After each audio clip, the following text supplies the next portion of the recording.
The next topic I want to talk about is work and power. Let's first of all talk about work. What is work? Well, work is done whenever energy is transferred.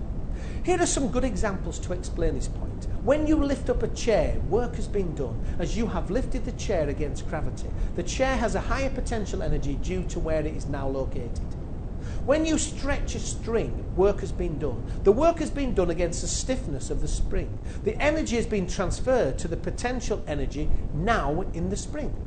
When you push a box along the floor, work has been done. The work has been done against friction exerted by the floor. And this energy will have been transferred to heat energy. In other words, the floor will heat up.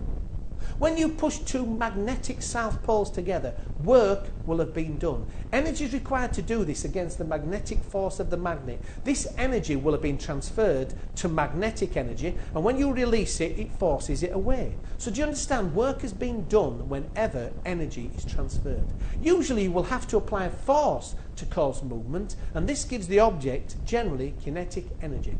Now when the movement stops, the kinetic energy is being transferred to another form of energy. So how do you determine the quantity of work? Well, work is done when work is force times distance. This is a formula, W equals F times S, where work is joules, F is the force in newtons, and S is the distance in meters. 1 joule of work is done when a force of 1 newton moves a distance of 1 meter. Example, how much work has been carried out to raise a box with a mass of 2 kilograms up to a shelf 1.5 meters above the ground? Well, a mass of 2 kilograms has a force of 2 times 9.81 newtons on it, giving it 19.62 newtons. If this is raised 1.5 meters, the work done is 29.43 joules. So as you can see, the energy used to raise the box has been converted now to potential energy that the box possesses due to its location. And the work done to achieve that was 29.43 joules. Now, there may be situations where the force is not always in the same direction as the movement. Well, in this case, what you do is consider the horizontal and vertical components of the force. That's what you have to do. Let's do an example. As you can see here, this person's pulling a sledge. Okay, pulling a sledge.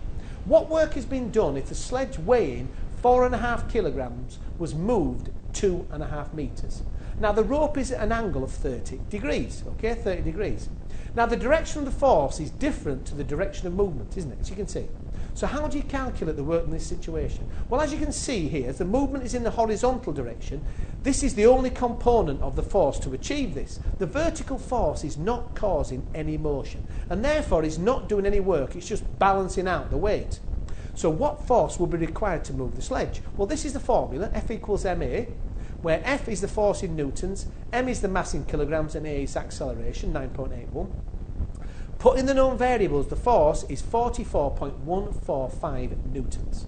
That would be the force if it was in a straight line. Now in this case it's not, because the rope is at an angle. Do you understand? It's at an angle. So now how do we determine the hypotenuse of this angle? Well, we use trigonometry. We use the cosine function, or adjacent over hypotenuse, as you can see there. You put them in, cos 30 equals adjacent divided by hypotenuse. It comes out that cos 30 is 0.866. Therefore, 0.866 equals adjacent divided by the hypotenuse. The hypotenuse is the adjacent over 8.666. Put it in, we know it's 44.145. The hypotenuse, that's 51 newtons. So actually, there, you know, you've got to put in 51 newtons. That's what's required to achieve the 40 over. That's what's required in there. You need a 51 newton. Therefore, because the person's pulling the sledge at an angle, it would take more force to move it, 51 newtons. So what work has been done to move the sledge 2.5 meters? Well, work is done when a force moves a distance. This is the formula, W equals F times S, where work is in joules, force is in newtons, distance is in meters. Put in the known variables, you actually get work done was 127.5 joules. That is the work done. That's how you determine out that particular exercise.